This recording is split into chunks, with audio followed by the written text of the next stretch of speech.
term to further discount black voices. We should permanently expunge this term. What do you think? And the term is? Crying racism. Crying racism. That's sort of like playing the race card. What else they got? Okay, let's get to the next one. This is gonna... I have to go to another page here. Okay, here we go. And see, you're crying racism, Anselm. Everything is about... It's not all about race. It just can't be. You were just crying. You were crying about it. What do you mean? You were saying that it's not all about race. No, that's not crying racism. Crying racism is using racism as the excuse for every messed up thing Number that 2, happens. Progress. Following the non-indictment of killers of Michael Brown and Eric Bama, President Barack Obama told BET Jeff Johnson that we can equate what is happening now to what was happening 50 years ago. We can't equate what was happening now to what was happening 50 years ago. We have made progress. That's the quote, that we have made progress? We have made progress. Who did somebody say that, or the author said we've made progress? No, the author is saying this. Do you believe that we've made progress? Of course we have. You know what? If we moved 0.5%, it's progress. Okay. So you can always say you make progress. Okay. All right? Okay? For once, a chorus of white people agree with Obama and cite his temporary residence in the White House as proof. Right? 50 years after assassination, Malcolm X's analysis remain present. If you stick a knife 9 inches into my back and pull it out 3 inches, that is not progress. Even if you pull it all the way out, that is not progress. Progress is healing the wounds, and America hasn't begun to pull out the knife. That's true. To the contrary, black people continue to be stabbed. The Pew Research Center recently reported that the median net worth of the white household is 13 times that of the black household. As opposed to progress, it's getting worse. The New Republic's Dean Stockman writes, the bulk of the black-white wealth gap can be traced to the current policies and structure that have made the wealth divide grow at an accelerating pace over the past 25 years. So, we're making progress, right? But the gap is widening.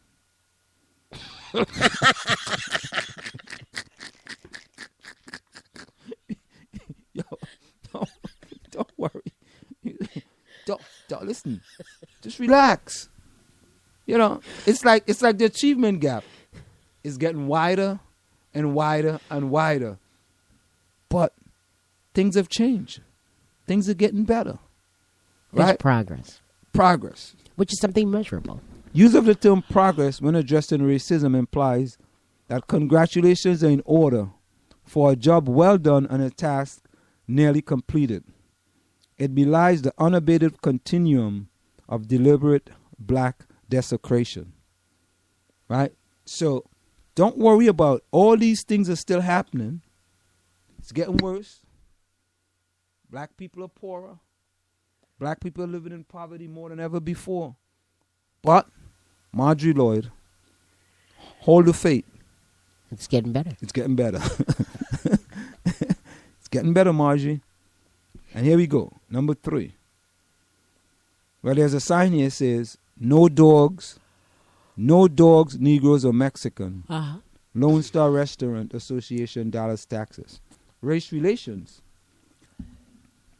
The bloody assault of the University of Virginia black student Martise Johnson, as well as the delay in confirming Loretta Lynch as the first black female U.S. attorney, which is a story we need to deal with, generally has prompted many to praise race relations.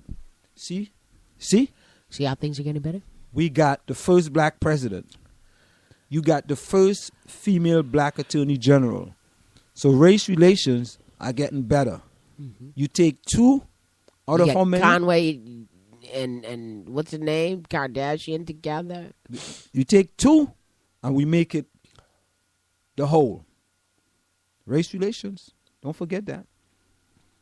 The label encourages the conception of white supremacy as long as running quarrels between neighbors. Black and white people are not engaged in an unfortunate spat. Racism is war against black people.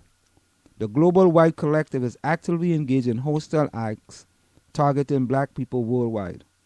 We should use terms that adequately reflect the imbalance of power between white and black people, as well as the terrorism that typifies how white relates to black people.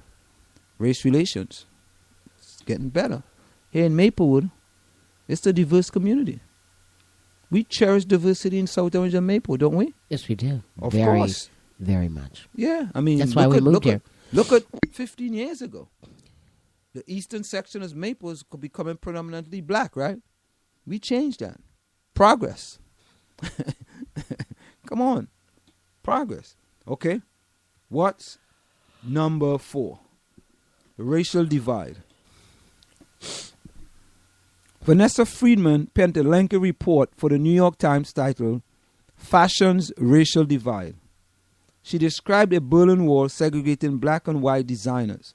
Friedman documented 260 shows for the New York Fashion Week, which featured a whopping 3 African American designers with any global reach. This is not a divide.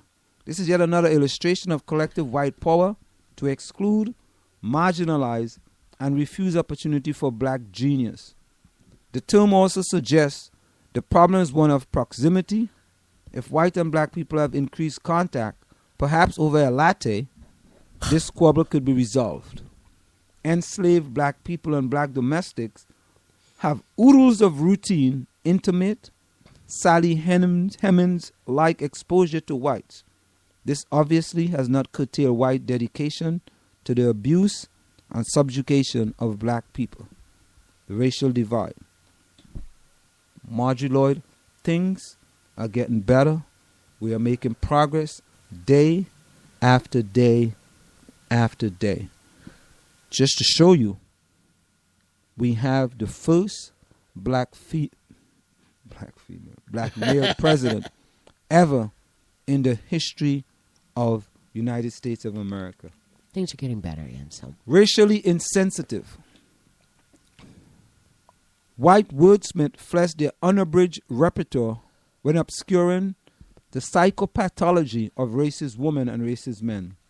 Since December 2014, approximately 24 white law enforcement officials in Missouri, Florida, California, and Ohio has been accused of swapping racially insensitive message within their respective departments. What black man holds a study job for 4 years. These are quotes. All niggers must be effing hanged. Quote, I had a wet dream that you two found 2 niggers in the VW and gave them death penalty right there on the spot. This is quotes coming out of law enforcement. Undisputed documentation of white peace officers equating sexual gratification with the extermination of black life is not a quintessential representative of racial pathology. It is racially insensitive. Surely, Abner Louima, remember him? Yes, I do. Characterized being sodomized with a broken broomstick by former NYPD officer Justin Volpe in 1997 as racially insensitive. In addition to masking white toxicity. Toxicity, is it? Toxicity, yeah. Toxicity? Toxicity, yeah. The phrase racial insensitive continues to advance the notion of thin skin, easily offended black people who fracture at a whisper. The problem is not... You guys. I like that. That's written well. Yeah, who fracture at a whisper. Fracture at a whisper. Yeah, as soon as you guys hear something, you get too emotional. You overact. You folks overact. That's not what I meant. You misjudged me. Well, I mean, let me ask you. Do you say... Let me finish this. Okay. The problem is not the racist conduct of whites, but that black people wore kid gloves. This moniker also promotes the absurd theory that sensitive training can rehabilitate racists. You remember that? Talking about going to send you to sensitivity training for like 2 days. And all of a sudden you're going to come back and you're going to be like, oh, come on, Joey. You okay? Hey, Halib, we cool. Joaquin, me and you cool, brother. We in this fight together. Okay, what were you going to say? I forgot what I was going to say. I just wanted to finish that part, that's all. So, all right, number 7. Racial. No, I know what I was going to say. Do you, when you're with white people, do you let them know that they're white? I mean, is there something worth saying to them that... No, I don't. When Ferguson was happening, did you talk to white people while that was going on, that whole rebellion? You didn't have any discussions with them about it? Well, why not? Why? If one called you and said, what do you think about what's going on? If someone called me and asked me what I think about it, I give you my opinion. And no one called you and said, what do you think? No one asked me my opinion. Number 6. Do you ever tell white people that? Well, that's okay. I forgot that I'm on the air. Go ahead. Let's racial reconciliation. You got to remember, this is a live program, man. I just worry about you sometimes. No, I mean, because if someone says, go, Joaquin, yeah, and says something like that, and you feel insulted, even though they might not have meant it, right? Or whatever. You don't know whether they did or not, but it was a microaggression. You felt insulted because you didn't know how to take it. But do you ever have those same kinds of discussions or say those same types of things to white people? No. A couple months ago when I went to one of my colleagues' weddings, one of my best friends at work, his wedding, and I was the only black person at this wedding. And they were playing music, of course, black people's music. Because who else has music in the world? And, my assistant principal said, come on, Marjorie, let's go dance, Marjorie. And I was like, okay. And then you're out there dancing on the floor with a bunch of white people. And you have to, close your eyes. And she's like, why are you closing your eyes? You're liking this? And I'm like, no, I can't watch. I just can't. Because if I watch, I'm going to lose the rhythm, and I can't, and it just frustrates me, and I really don't want to get angry, because it just frustrates me. I mean, I don't understand why you people can't dance. Now, they think that's funny when I say that to them. Not all of them can dance, though. Well, I mean, come on, don't start doing that. I mean, you're talking about in general, Or the other night last week, I was out with a good friend of mine. She said, let's meet me at Hat City, blah, blah, blah. Get to Hat City in this band, And I've come to a conclusion about guitarists. So black guitarists generally are picking on the strings. No, and the white people are, doing this drumming. And so the strumming of the guitar and and then all the spastic movements while they're dancing. And then it's really loud. And I'll look at them, I'm like, I can't handle this. This is really, sets me off and maybe it just enervates me. I can't handle it. Now, I will tell them straight up, listen, I can't watch you dance. And and Frank said to me the other day, we were watching the wedding video, you had your eyes closed, and she was like, yeah, you're right, Lisa. It wasn't Lisa who couldn't dance. It was all the other people I just couldn't stand looking at it. So why can't we just have open discussion about things that are different? I mean, there are black things, yes. There are things that are just black, that black people deal with. I mean, black people are dancing. Everybody, at least American Negroes, are all on the same beat. Everybody's moving, their head is moving all at the same time because everybody's feeling that. And it's a beautiful thing about us. So there are things that are black, and there are things that are white. And if you say to them, listen, please don't dance, and don't play the guitar for me. You can't tell them no dance, though. Well, I mean, okay. This is, You can't say don't dance. Okay, I mean, I'm not going to say don't. But you know what I'm saying. I mean, it's I don't know what you it's say. not Tell something me. that I enjoy watching, and I don't even find it, way back when. But that's the way they dance. They dance differently. Yes, because they they're are not dancing fully coordinated. Listen, you know what? You asked me, did I want to hear a song? I want to hear a song. Yeah, but we got to finish this. No, we don't have to finish Racial this. reconciliation. Reconciliation is the restoration of friendly relations. During what era have whites and black people enjoyed friendly, non-exploitation.